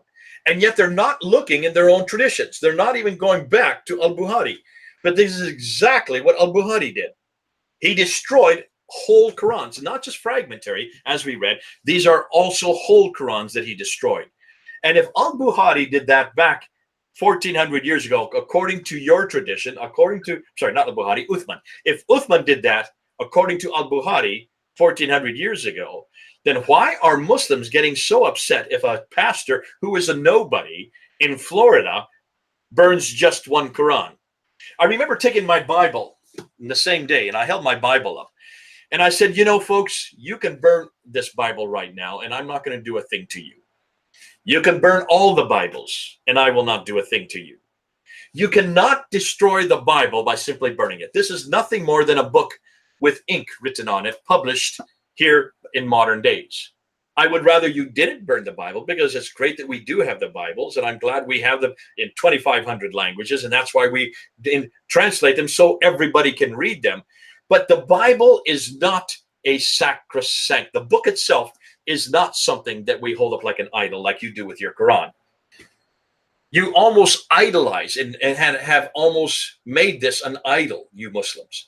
And that's why when that pastor did this, however stupid he was, the fact that he did that caused you so much anger all over the Muslim world. 17 people lost their lives. Suggests to me that you have made this into an idol. And yet take a look and see how this book was put together. For heaven's sakes, this book was put together by men. If there's nothing that you can take away from today, from what we're reading here in al-Bukhari, it looks like that Abu Bakr, a man, was the one that commissioned Zayd ibn Thabit, a man, to write this book. Neither of them are Muhammad. Muhammad was no longer living when this book was first written down in 632. That was given to Hafsa, a woman.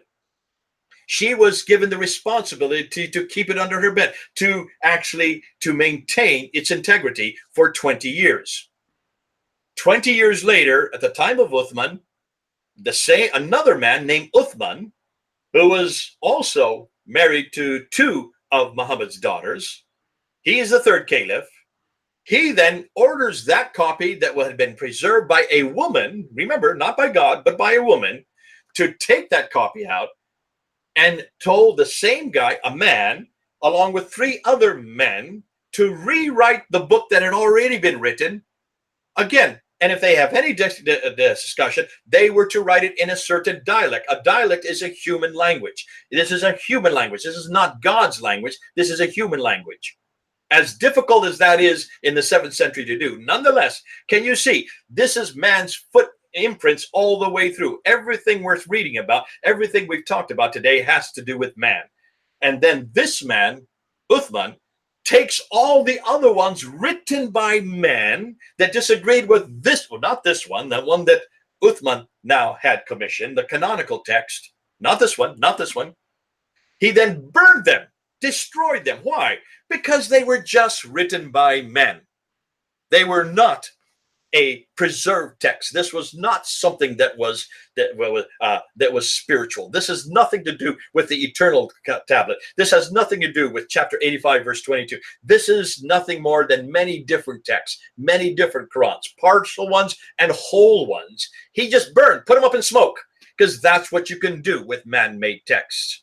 And then he took this one, the last one that he had Zayd ibn Thabit write, and he copied it into 9 copies and sent it into 9 provinces. Why? Because it was a man-made text, and everything we're seeing today comes from man's perspective. Can you see, Muslims? Therefore, you're going to have to start downgrading your elevation for the Quran. You Muslims have elevated the Quran over and over again. You are the ones that have said that this Quran is eternal. You're the ones that are telling me that, according to chapter 85, verse 22, that this Quran has never been created. This Quran is eternal, co-eternal with God. That's a duality. You try to figure that out and try to defend that. I don't know. I don't even want to get into that question. But this has always been there in heaven, eternally, sent down over a period of 22 years via the angel Gabriel to a man named Muhammad who couldn't even read and write. Why would he choose a man who couldn't even read and write? Nonetheless, because he couldn't read and write, you're telling me, it was never written down. Well, then why didn't Zayd ibn Thabit write it down? That's another question you've not answered yet. Nonetheless, by the time Muhammad died in 632, it had not been written down by men. Then it got written down by man. And then it got rewritten again. And then the rest of that did disagree with it, got burnt.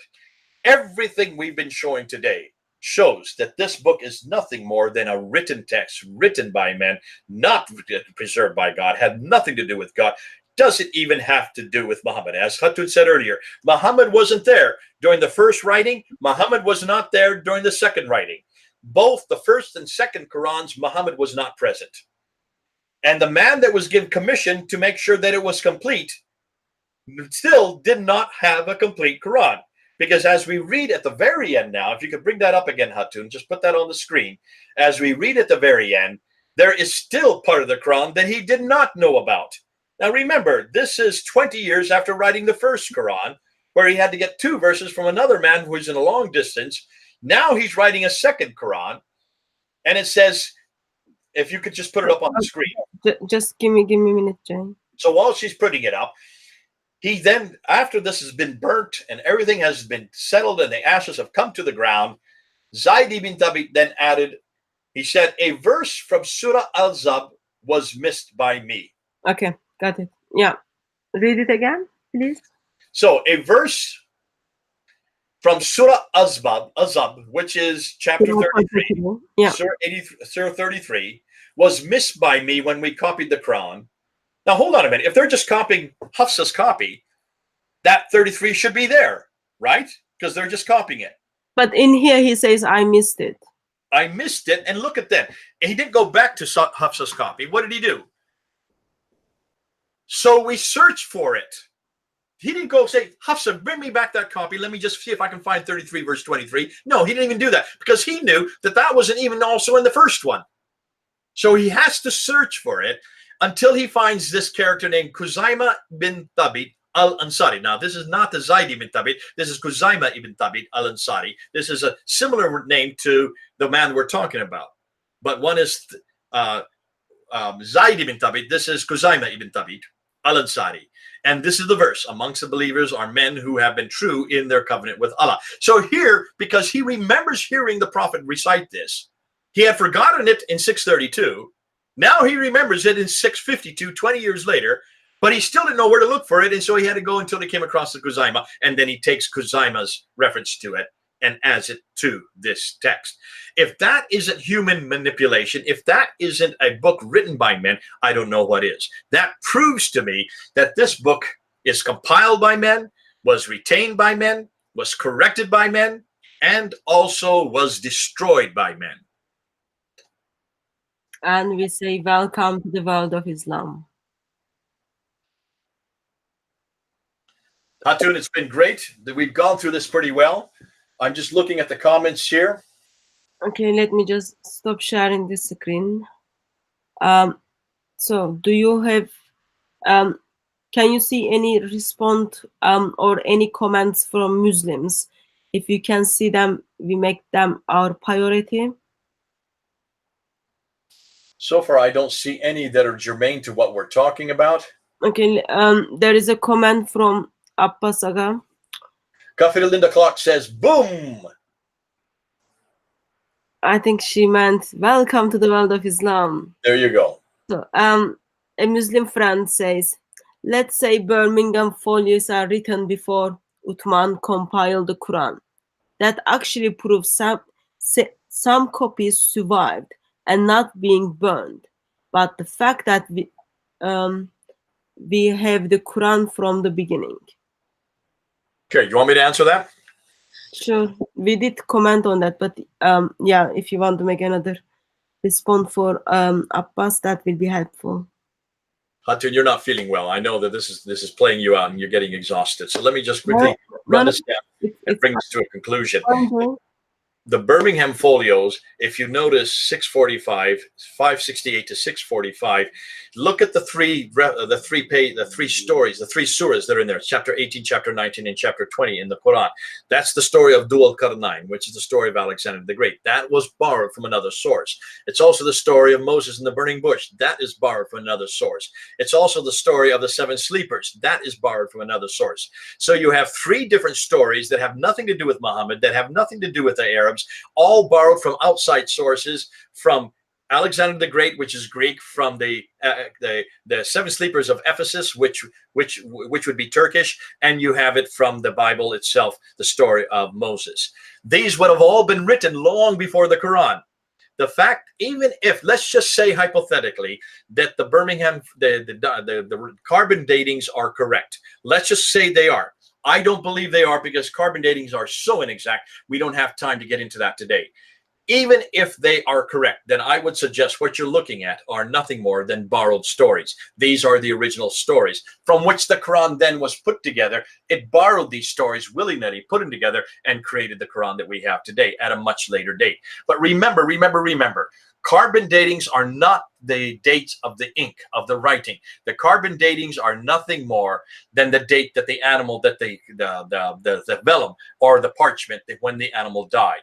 So all you're looking at is the date that the animal died, from which later on these animal skins were then cured, and then they were then made into a form that they could, pliable enough so they could then write on.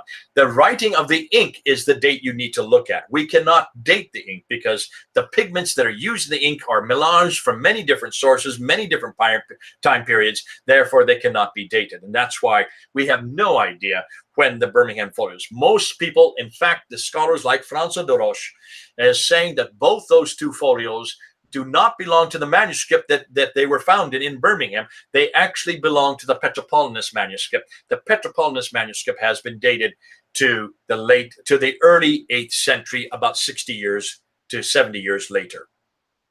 And also, if we are going to use Birmingham manuscripts as the Quran which survived before Uthman, I think we need to simply say, in somehow Uthman wasn't that good caliph that the things survived, even though he ordered it to be burned. So that says little bit about how awful his leadership was. Secondly, I think it will be better, or you would able to make better case if we find, let's say, Surah 9 verse 5, Surah 9 verse 29, or Surah 4 verse 157 or Surah 5 verse 116 in Birmingham manuscripts or Birmingham folies, but they are not there.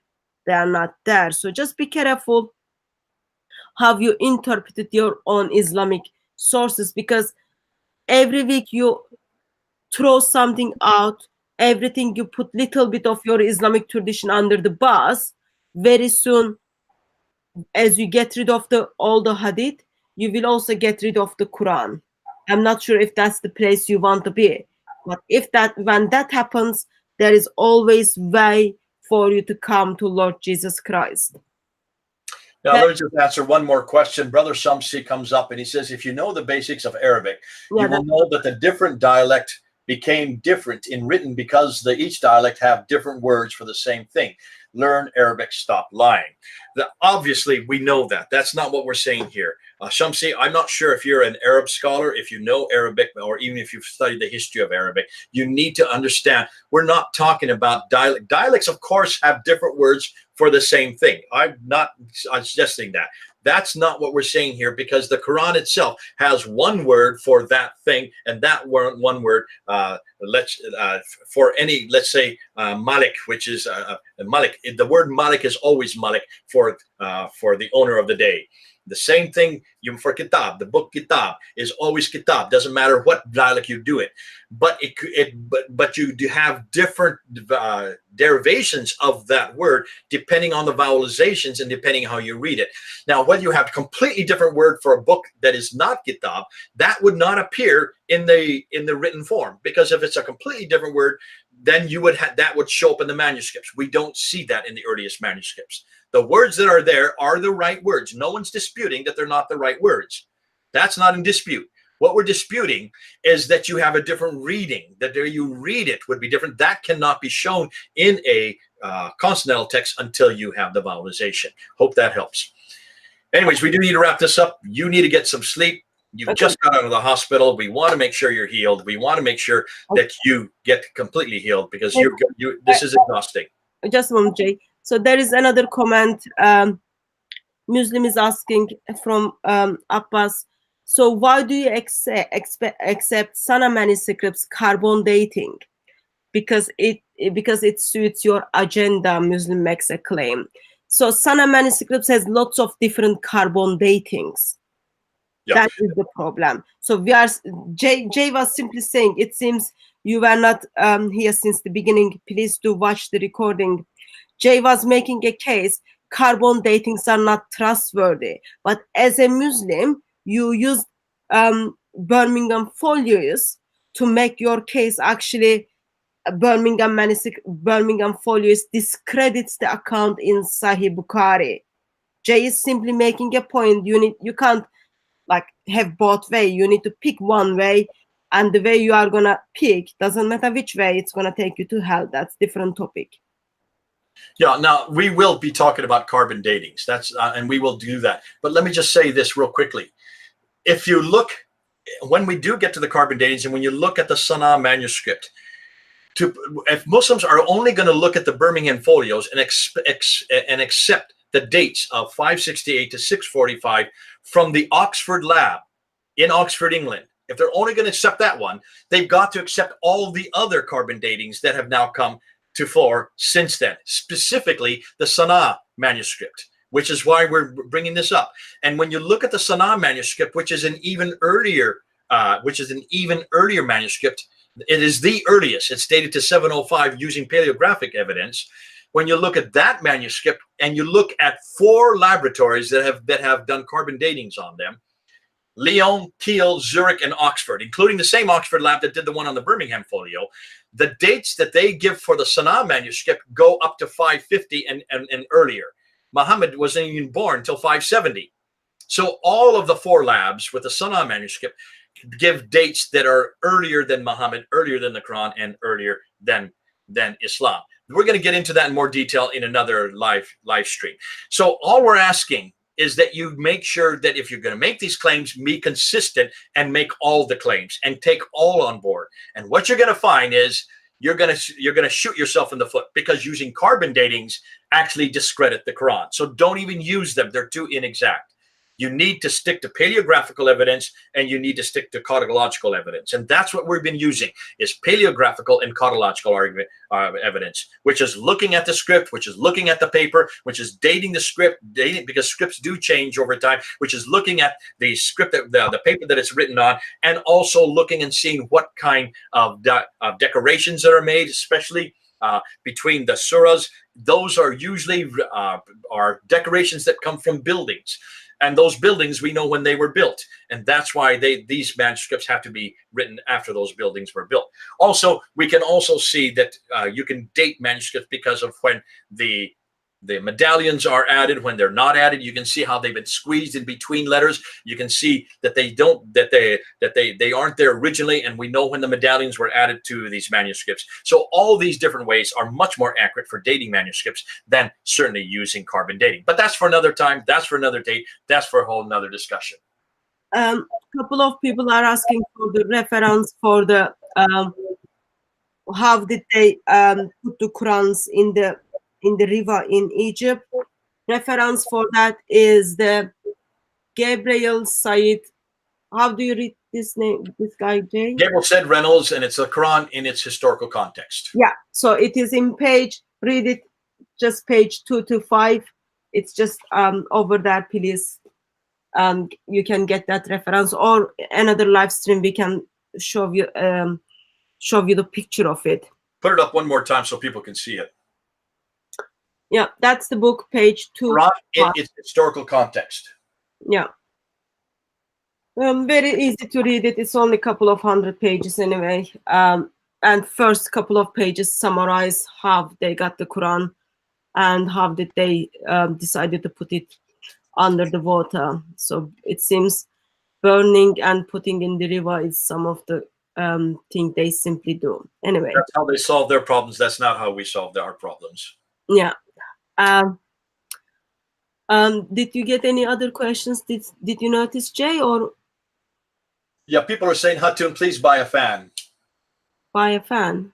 Hatun, you are an amazing inspiration. Okay, let's just get on the topic. They want you to get cooled down. Okay, I'm not sure what that means, but I hope it's something good thing. They think that you're exhausted. You look exhausted, and you are tired, Hatun. We do need to bring this to an end. Listen, it's been great being with you, and let me go ahead and just summarize for you what we've done today, and then we can bring it back to a conclusion, because I don't see any real strong arguments that have come up from any of the Muslims, and most of the Christians are just supporting what we're saying. There's 170 people watching who are watching it live. There'll be many others who will watch it after we put it up. Now, Hatun, can we bring it down to a conclusion so we can bring it down within 2 hours? Yeah, would you like to summarize it for us? Let's do that. As we have done in both these two live streams, the one on July 4th and then the one today. These live streams are for you to actually unpack what we're studying, to unpack the research that we're doing, and we've purposely chosen this topic today to talk about the first two Qurans. We'll be talking about subsequent Qurans in later live streams. We'll be talking about the 6 major manuscripts that we mentioned today. We'll be going into the historical anachronisms. We'll be going into the source material. That's a whole nother talk for another time. We'll be going also into the diacritical variants, the 93,000 plus diacritical variants of the existing Qurans that we can see in Arabic today. Then we'll also end off with some of the new consonantal variants and some of the material that Dan Brubaker is coming up with. So we have an awful lot yet to get through, Hatun. But these first two Qurans, that's why we started off these first two Qurans are important for us to discuss, because we noticed that they are 20 years apart. And they are the first that are tabulated by the Islamic traditions. The Abu Bakr's Quran from the time of 632 to 634, roughly 2 to 4 years after Muhammad's death, had not been written down by Muhammad. The questions we've asked back 2 weeks ago was, why did God, first of all, choose someone who couldn't read or write to give his greatest revelation? Secondly, if Muhammad could not read and write, why didn't he learn to read or write, since this was his major mission in life, was to receive this Quran and then give it to the world. Listen, it doesn't take much time to read and write, and to learn how to read and write Arabic. Not to know Arabic, but to read and write it. He already knew Arabic. It was his mother tongue. He was fluent in Arabic. To learn those 28 letters would have only taken 2 weeks. That's how long as it took me to read and write it. He had 22 years. Why did he do it? Also, secondly, why did he use Zayd ibn Thabit, who was his secretary? What is the responsibility of secretaries if they are not there to write what Muhammad had wanted to write down? So they certainly had access. They certainly had time. They certainly could have. He certainly could have written the entire Quran before Muhammad's death. Muhammad died in 632. It was not written down. Why? Because of what we've just read in Al-Bukhari, Volume 6, Hadith number 509. Zayd ibn Thabit is called before Abu Bakr and Umar to write down the Quran, because many of those who memorized it were dying at the Battle of Yamama. He says, how can I do something the Prophet hadn't done? They insist that he does it. He finally agrees. He does write it down, and that is given to Abu Bakr, who gives it to Umar. Umar then gives it to Hafsa, who is one of the wives of Muhammad. While Muhammad was living, and she leaves it under her bed for 20 years. We then go to 510. And in 510, we get a second Quran. This is the second recension, as it's known. This is the one of Uthman. Uthman was in power at this time. He came to power in 656. I'm sorry, 646 to 656. So that 10-year period. So from around 652, he had been in power for about 6 years. These Huraitha comes to him and says, we must do something because there are many different Qurans and we don't want to do what the Jews and Christians have. We want to make sure that we only have one Quran. And so that's why he then orders Zayd ibn Thabit to take Hafsa's copy that she had stored under her bed, and along with 3 others, Zubair, Anas, and Hisham, to rewrite the Quran. So here you have a rewritten text, yet it was already written. Why do you have to rewrite it? Because according to Uthman, there would be a discussion or disagreement concerning what dialect they were going to use. We went into and explained that you can't have a dialectical difference in a written consonantal text that early, because you did not have anything that would show the different dialects one from the other until you have the vowelization. Once Zayd ibn Thabit, along the 3 others, wrote that Quran, then Uthman takes and copies it to 9 cities or 9 provinces: Basra, Baghdad, Damascus, Jerusalem, Cairo, Aden, Alexandria, Nishapur, and Herat. Those are the 9 provinces he sends it to, with, as Hatun says, with someone to then read it and to have an authority over each one of those copies. So 9 copies were sent to 9 provinces, 9 cities. Where are they today? We don't know where they are. None of them exist. Not one of those 9 copies is in existence. That's a huge either ineptitude on everybody's part, or that these copies didn't exist to begin with. I would suggest the latter. I doubt that these copies ever existed, because there's no reason not to have survived, since we have 365 New Testament documents, either partial or complete, before the 6th century that we can go to. And these mostly were written under persecution. If we can come up with 365 either partial or complete copies of the New Testament from before the 6th century, why can't Muslims even come up from one of the 9 copies from the 7th century, written at a time of power? They controlled everything. They were in control of from all the way from, well, we know from what was today, what is Spain, all the way to Afghanistan or India. So that whole swath of land was under their control. Certainly someone could have retained it. Certainly someone could have read and written it. And certainly they could have preserved those 9 copies. They were not under persecution. Their Qurans were not being burnt by other people like Christians who are having their Bibles burnt. The Edict of Diocletian destroyed most of the New Testaments that existed at that time. That was in 300 AD. We don't know of any reference of anybody destroying any Qurans outside of Uthman, because the very next thing he does then, according to volume 6, 510, he then takes all the other manuscripts that disagreed, and that was not just partial manuscripts, whole manuscripts, so whole Qurans that disagreed, and burned them. Hugely significant. The fact that he burned them means that they disagreed, and he didn't want to keep anyone that disagreed. They burned them. That means they're no longer in existence today. Now, even after he burned them, then Zayd ibn Thabit realizes that he's missing one verse, chapter 33, verse 23. And he has to go look and finds another man with a similar name to him. And he finds it just with that one man, and then he includes it into the Quran. So it's still been recreated. It's still been added to, even in 652. Now, all of these prove me, show one thing, Hatun, that this is a book created by men, written by men, changed and manipulated by men, burnt by men, and then restructured by yet other men.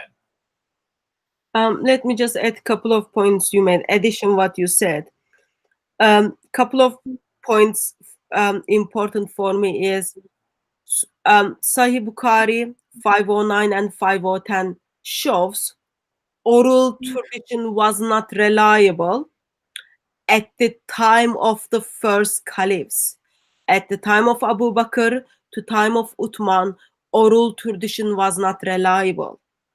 And then also tells us Uthman, who never communicated with Allah, who never had Gabriel came to him, went against Muhammad and went against Allah as he put together the second Quran. And also shows us, yep, Islamic tradition simply tells us completion of the Quran just simply messed up. But we are gonna break them down to see actually what happened between first Quran to the Quran of Uthman. And then we will go through them, and then as Jay said, we will look at the manuscripts with all the carbon datings. Lots to look at, lots to learn, and lots to use it for the kingdom. Jay, thank you so much for making time for us.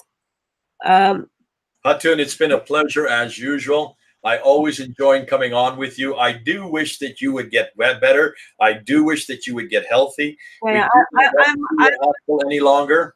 I know that you look exhausted. You are exhausted. Can you please now go to bed and get your strength back? No, I'm suffering from malaria, but by grace of God, I will recover.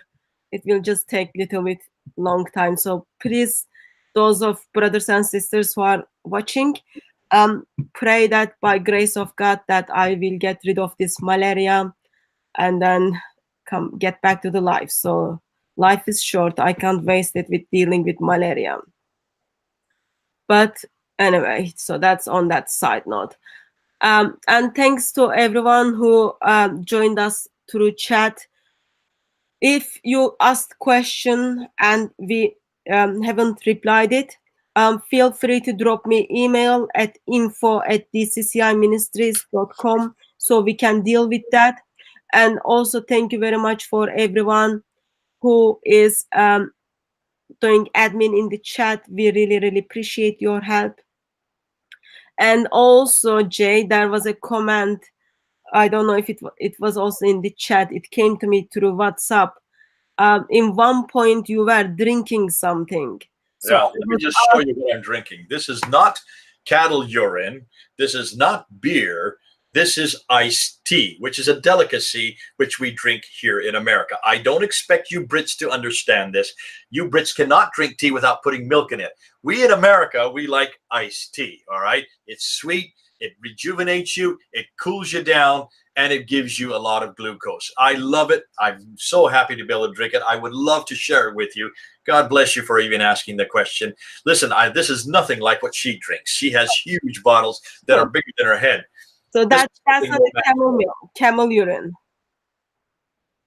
Would you want to please take that back? That's desecrating my beautiful drink. Actually, I've got 2 bottles of camel urine. When you come here, I can share with you.